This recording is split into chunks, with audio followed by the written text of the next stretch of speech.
Welcome to the Healthy, Wealthy, and Smart podcast. Each week, we interview the best and brightest in physical therapy, wellness, and entrepreneurship.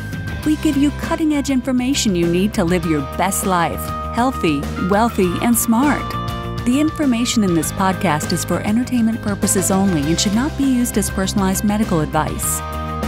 And now, here's your host, Dr. Karen Litzy. Hey everybody, welcome back to the podcast. Today's episode is brought to you by Net Health. So if you're looking for an EMR that can do pretty much everything, check out Redoc powered by XFit, which is a cloud-based, fully integrated EMR and billing solution. You can expand your visit capacity, get paid, ramp up patient engagement, and eliminate worries about documentation and compliance all in one place. So you can treat your patients and let Redoc do the rest. To learn more about Redoc and complete revenue cycle management services, check them out at nethealth.com/healthy. Okay, on to today's guest. I am so happy to have Sharon Holand Gelfand join me today. Sharon's path to nutrition began when her son was diagnosed with Crohn's, ulcerative colitis, and ileitis. Her decision to tackle his condition led her to change careers and sent her to graduate school where she completed a Master's of Science in Applied Clinical Nutrition. During this process, Sharon realized she had been ignoring her own symptoms, including IBS, migraines, eczema, and hypoglycemia, to name a few. She learned how to heal herself, her son, and her whole family through proper functional testing, food, supplements, and changes to her lifestyle. Sharon is a certified functional nutritionist and a member of the American College of Nutrition. So I just want to thank Sharon for coming on and sharing a lot of her knowledge with us today. So what do we talk about? How stress impacts our physiology and the first warning signs of being overstressed, the vitamins and minerals most people are deficient in, I'm one of them, food and supplements to incorporate into your diet to combat stress, and how to heal your gut with fermented foods. And she also gives us a great recipe. So thanks to Sharon, and thanks to everyone for listening, and enjoy. Hey, Sharon, welcome to the podcast. I'm happy to have you on. Well, thanks for having me. I'm thrilled to be here. And now I read, obviously, your short bio when we started here, but can you expand on that bio? Let the listeners get a little bit more info about you. Sure, I'd be happy to. So as you were reading in my bio about my journey from my son's diagnosis, it was really interesting because I had never really realized how I've been compartmentalizing my own health issues and how, especially as practitioners and as people who are taking care of everybody else, we don't take care of ourselves. So we compartmentalize everything. And the big wake-up call of, wow, you know, a diagnosis from your child or somebody you love makes you realize, what else don't I know? And it was just peeling back the onion and, you know, click, click, click on the computer and turning to my sister, who's a doctor, and saying to her, oh my God, I need to really understand this. I have to go back to school. I really have to get to the root of this. And for me, it just became organic of, wow, if I don't know this, who else doesn't know this? And how can I get the word out there and just share this information? And before I knew it, I went from banking and finance and owning a business to being a healthcare professional and just sharing and helping people get healthy and connect back to their bodies, which is what's missing, I think. But that's my journey. And so often it takes that outside force that affects you personally to make that change. And Absolutely. So in this case, it was your son. I've heard from other people, it was their husband or it was themselves, and they've just had a complete career change. Right. Well, you know, what's interesting about that is that we are actually given so many signs, but we don't pay attention to them. And there were many signs from my son that I was kind of paying attention to, but I was going through a divorce, so it was like too hard to do everything all at once until something really hits you in the face. And it's like, you have no choice. The brick has been thrown at you and you have to, well, you always have a choice, but you have to do something, you know? Yeah, absolutely. And, you know, I think that leads us into what a big bulk of our discussion is going to be about today. And that's about stress, the stress of life, the stress of work, the stress of, in my case, and a lot of my listeners' cases, would be the stress of being that healer, being the provider, being the person that's taking care of everybody else. And, the old saying is you take care of everybody else and yourself last, right? Right. So how does all of that stress affect our bodies, and what can we do about it? Wow, great question. And it affects it in so many ways, because it starts with our adrenals. It starts with the release of cortisol. It starts with all these changes in our hormones, because our body's trying to compensate. It's trying to adapt internally. But as we get older, it becomes more chronic, and you reach a point where you're beyond adapting, you're beyond compensating, you're so exhausted, and that's when the body starts to fall apart. So as practitioners and as business people, as parents, as caretakers, whatever our role is, if we don't put that oxygen mask on ourselves first, what good are we if we're dead, right? So the key is to really start paying attention to everything's awareness. It's starting to pay attention to, what is my body telling me? How do I even know what that means? I don't know if you and I have actually talked about this, but when I do my workshops and I speak to people, I kind of use an analogy of a car, because our bodies are machines. But with a car, you get a dashboard that has all the indicator lights, all the bells and whistles telling you somebody's in the lane next to you, and the tire needs air. But nobody's taught us what to listen to in our bodies, yet we do have a dashboard. We just haven't been given the instruction manual.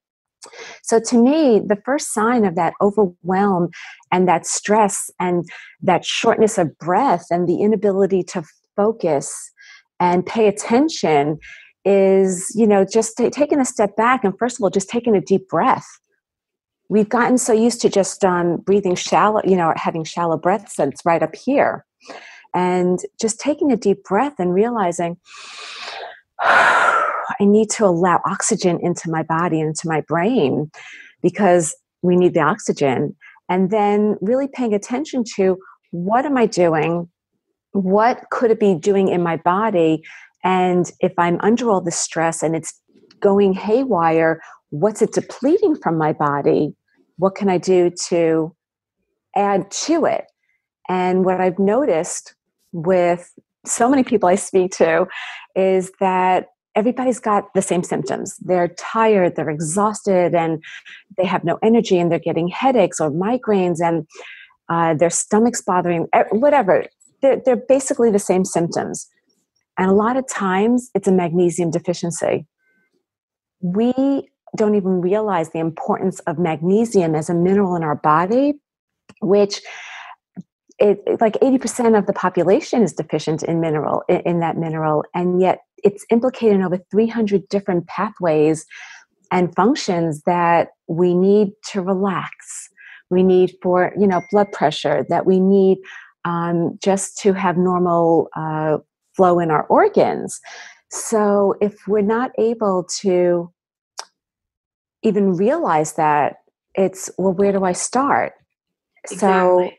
And now, is this something, so if we were to say, if you're going for your, and I know you're not a physician, but if you're going for your, let's say, yearly physical, are they testing in blood work for magnesium deficiencies? So that's a great question. They don't. There's no real way to get a true test of magnesium, because it's more in your bones than it is in your blood, because your blood's going to be keep it stable as it can. So there's no real test to show for a deficiency in magnesium. It's really the only way to know is just by the symptoms that you may be experiencing, the PMS or the moodiness or being tired or, brain fog. And again, because it can mask so many other types of conditions or ailments, it's hard to really say, oh, it's a magnesium deficiency. But I just notice when I work with clients that because of the food supply and the lack of that mineral in the soil these days, that it's one of those minerals that you can very easily take a supplement for, or eat more foods that are rich in it. Avocados, they're very rich in magnesium, and almonds and pumpkin seeds, dark green leafy vegetables, dark chocolate. People are like, oh, I can have chocolate? Well, not milk chocolate filled with sugar, but dark chocolate, yes. So I tell people, even practitioners, go ahead and have a piece of dark chocolate. Keep something that's 70% or higher. Ideally, even 85%, but it takes time to adjust to that. But it's okay to have a piece, because then it's helping you also satisfy a little bit of maybe a craving that you're having, but it's giving you not only magnesium, but some protein, some fiber, some iron. And now you have a little treat that you can enjoy and get something out of it that's going to be healthy for you. Just to kind of recap. So if you're feeling stressed, or you're feeling sluggish, or tired, some stomach issues, I think the problem with all of these is they're signs, like you said, for a lot of things. Right. So if we start adding some of these more magnesium-friendly foods into our diet, like green leafy vegetables or dark green vegetables, avocados, almonds, pumpkin seeds, yes, right?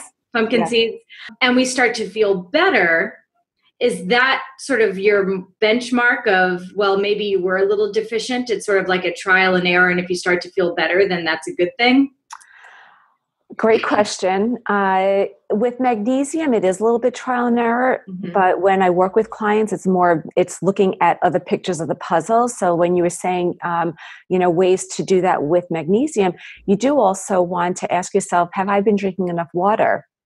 Because our bodies are made up, over 60% water. And if we're dehydrated and we don't realize it, then it slows down our kidney function, which then in turn slows down our liver function. And sometimes just drinking some water is going to do it, right? Because you need to be able to have that so that everything starts to flow. So I always tell people, you drink half your body weight in ounces, approximately. Okay, that's easy to remember. Exactly, it's easy to remember. And then another easy thing to remember, because especially as practitioners, you may have days where you're going back to back with clients, and you're lucky if you have time to go to the bathroom. Absolutely, yeah. That's a big complaint that a lot of PTs have, because sometimes you're seeing 2, 3, 4 patients an hour every hour. So yeah, how are you supposed to get half your body weight in water? You drink it all in the morning and all at night, and nothing in the middle of the day? Right. And then if you drink the water in the middle of the day, and then you're like, oh my God, what if I have to go to the bathroom and I have to see my patient? That's more stress. Right. And you don't want to exacerbate that. So I always tell people, look at your day, see how your schedule looks, and then break it out so that you can at least figure out approximately, and then put it in your calendar as a notification. Because then if something dings, it goes off, it's like, oh yeah, drink my water. Because sometimes, if you do like a 50-minute appointment, you have about 10 minutes between patients. Granted, people run behind schedule, but there's always a way to find it, to find its way into it. And my thing is always do the best that you can. I think part of the challenge is that we feel this pressure that it has to be perfect, it has to be right on, because if it's not, we're failing, and then why bother do it, right? Yeah, absolutely. So thinking in terms of, I'm doing the best that I can and I'm just taking baby steps, don't try to do it all at once. If you know that you have a crazy day, do the best you can. And that helps people, but it's like anything else, it's a habit and it's practice. Yeah. The other thing with stress that I talk to people about is you might need some herb support, like an adrenal support that has ashwagandha, holy basil, rhodiola, that will help. They're adaptogenic herbs that will also help to kind of just make everything a little bit more calm, so that it can reduce your anxiety, because that you generate anxiety from the stress. Of course. So, right, it just all becomes like this domino effect, and it's like, what can I do to just take those baby steps? And there are some amazing supplements out there, some that are from nutraceutical companies, some that are whole food companies. It's really about finding the right one that works for you. But I know I take one every single day that really helps me. And I honestly, sometimes I'm like, I don't know what I'd do without it. Yeah. So it's kind of like, if you're feeling this stress, which all of us do. I mean, I've been kind of in this stressful mode for the last 2 months, and I am really tired, and I'm, get a little grumpy, and, not my usual like high energy self.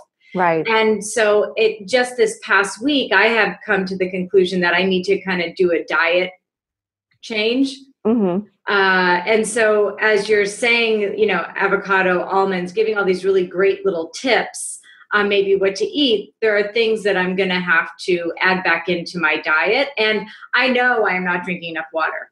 So I will definitely be setting the alarm that just says drink water. And I have no excuse. I should be drinking more water. And I know I'm not drinking enough. So I love the setting the alarm. And you can set multiple alarms on your phones to go off every hour and a half or something, just to take a couple sips. Because some days I'll go through my day and I'll have the same bottle of water in my bag that I haven't even drank any of it. Right. It's true. But at least knowing that you're taking those steps, and, people kind of roll their eyes at me at first. You want me to set my alarm, set my notifications? I say, yeah. And then they'll call me a few days later. Oh my God, it works. Yeah, it works. Now, what else can we do to, are there any other foods we can eat or strategies that we can do to help when we're taking, the stress of taking care of everyone else and not ourselves? Easy tips.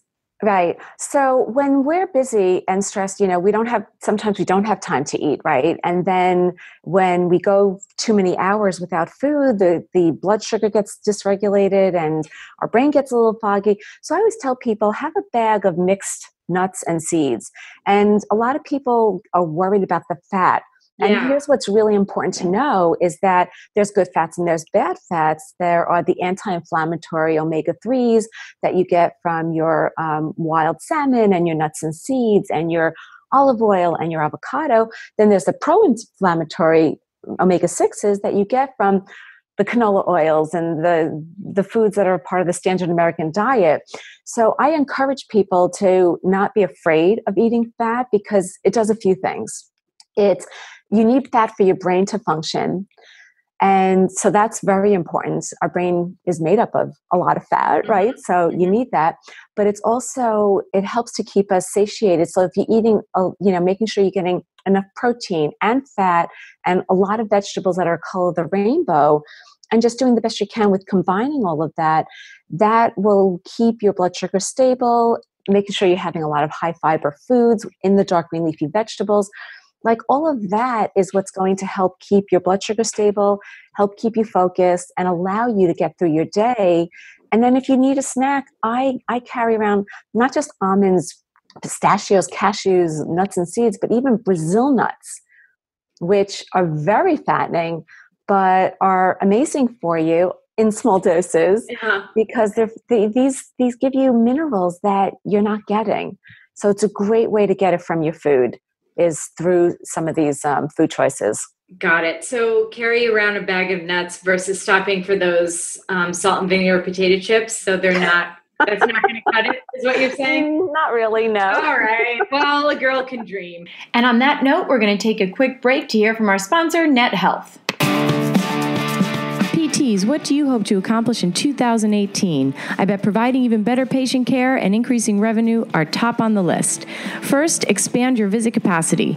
Then get paid for your services, ramp up patient engagement, and eliminate worries about documentation and compliance. The good news is there's one solution that brings it all to the table. Redoc, powered by XFit, is a cloud-based, fully integrated EMR and billing solution.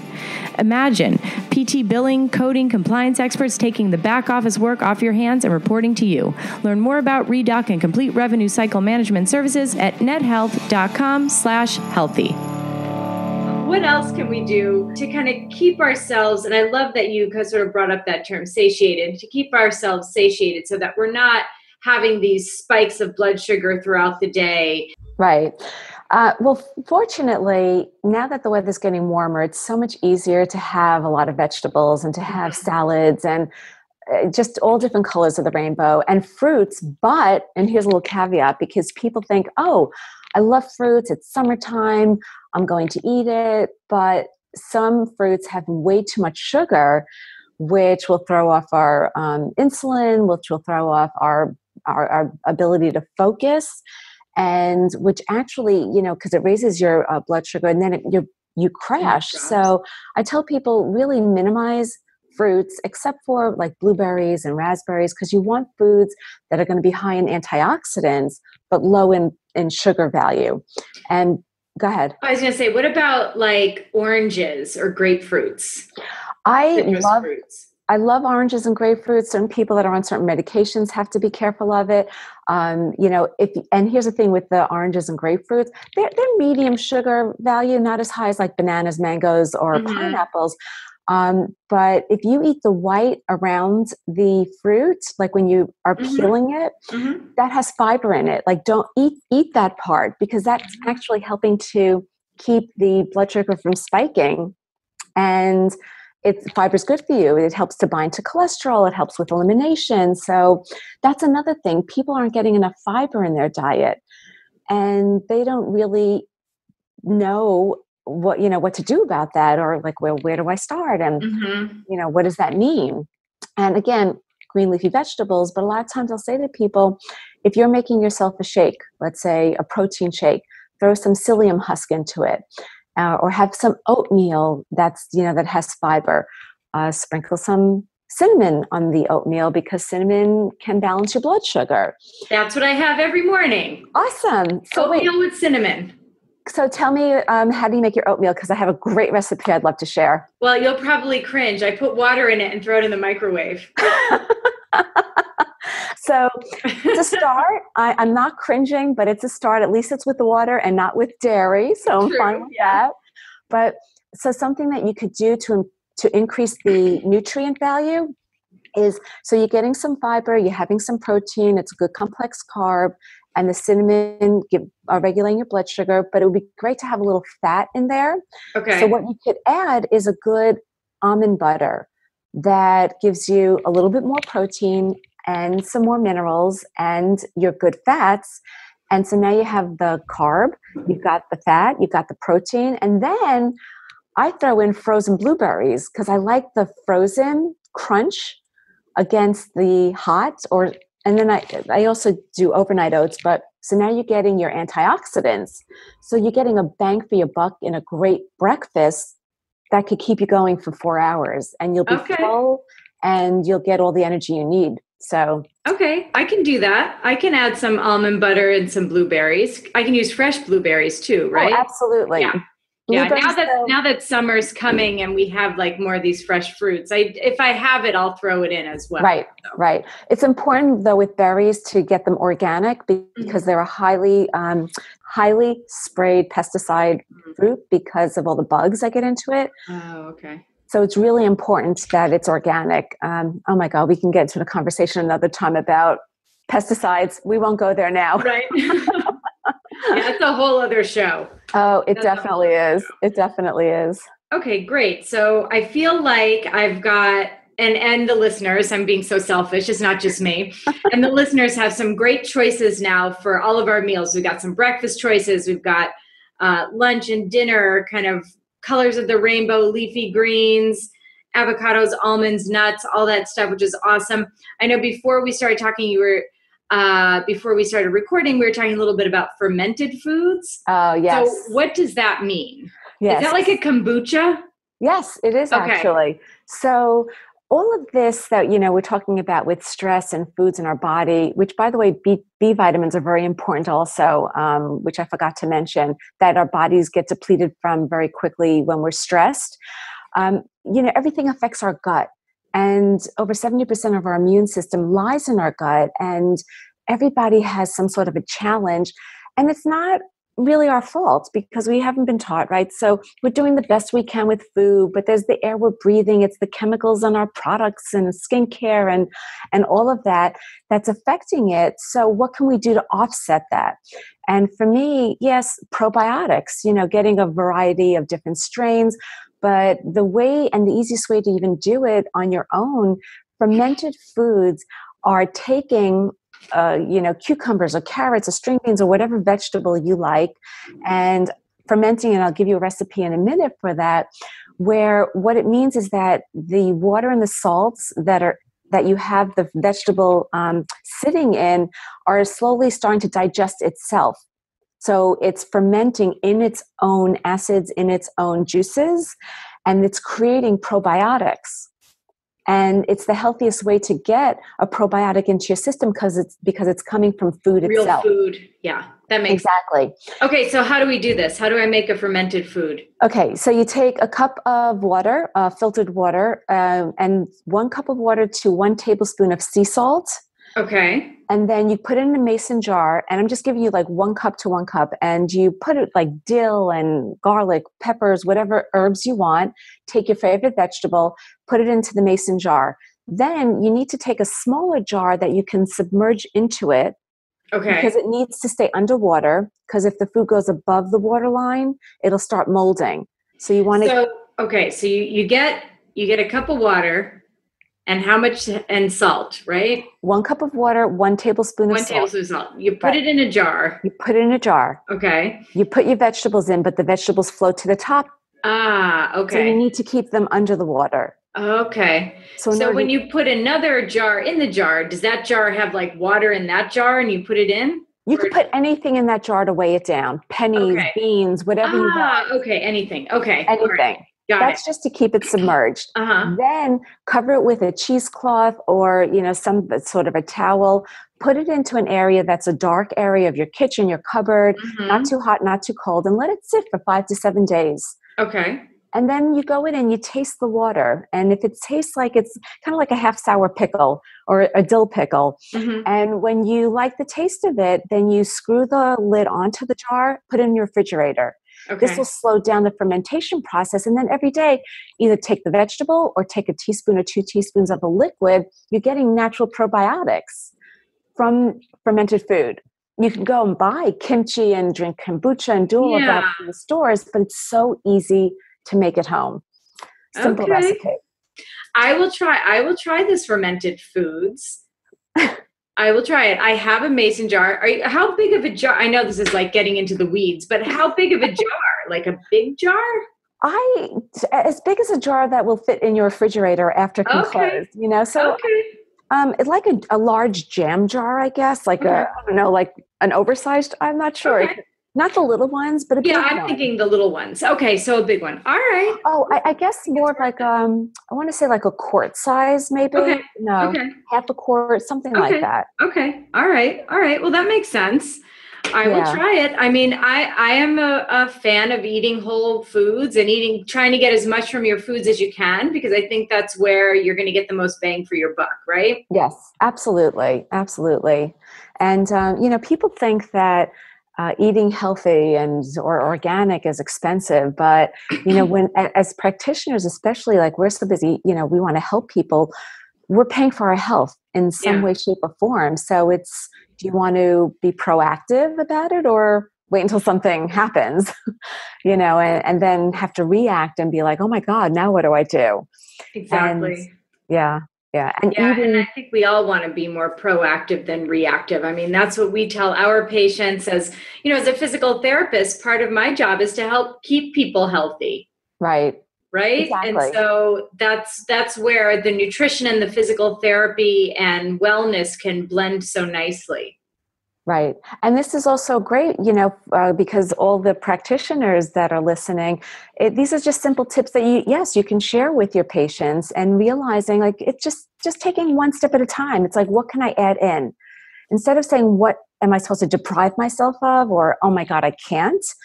What can I just add in? How can I improve it? And just taking one step after the other. We all didn't get to where we were overnight, right? We didn't become great physical therapists or nutritionists or whatever our profession is overnight. We practiced. And that's what we have to do for ourselves and our patients, is teach them that same thing, because that self-care, when you're feeling better about yourself, then, like, the sky's the limit. Then you can do anything. Yeah, absolutely. And I was just going to ask you if you could kind of wrap up what we spoke about, but I think you just did. I don't even have to ask the question now. That was perfect. I think so. Wrapped it up in a nice bow. How about that? Let's get to the last question I always ask everyone, and that is, knowing where you are now in your life and in your career, and in your case, careers, plural, changing and moving. Yeah. What advice would you give to yourself as let's say, a new grad out of college? Well, it's funny that you asked that, because the thing is, the advice I would give to myself, would I still listen to it? Right? Very true. But I would say, stop trying to be perfect. Stop trying to aim for perfection, because it's going to paralyze you and then you're not going to get anything done. And to really just be easy on yourself and realize that it's just baby steps. And don't be afraid to try, because even if you fail, you've learned something from it, and you'll just keep moving forward and growing. And that's really what we're all here for, is to keep growing and learning and sharing so that we can be the best version of ourselves. And I love that advice. Very timely for myself right now. So thank you for that. You're welcome. Now, if people want to find out more about you, where can they go? How can they find you? Well, my website is SharonHoland.com. I have a great guide that's Break Free from Cravings, Diets, and Deprivation that you can get. I'm also on Instagram and Facebook. I'm starting to do more videos, so I'm going to be building my YouTube channel. Awesome. And if you need to reach me, feel free to email me, Sharon@SharonHoland.com. Excellent. And just so all of you out there listening or watching right now, all of this information will be a click away at podcast.healthywealthysmart.com. And so, Sharon, thank you again for coming on and giving all this great information. So thanks so much. And thank you so much for having me. It's been great. My pleasure. And everyone else, thanks so much for listening. As usual, have a great couple of days and stay healthy, wealthy, and smart. A big thank you to Sharon Holand Gelfand for sharing all of the great info. And of course, a huge thank you to our sponsor for today's episode, Net Health. So Net Health is Redoc powered by XFit, which is a cloud-based, fully integrated EMR and billing solution. Plus, you can opt in to completely outsource billing services. That's the best way to optimize revenue. Imagine PT billing, coding, and compliance experts taking the back office work off your hands and reporting to you. To learn more about Redoc and the complete revenue management cycle services, check them out at nethealth.com/healthy. Thank you for listening, and please subscribe to the podcast at podcast.healthywealthysmart.com. And don't forget to follow us on social media.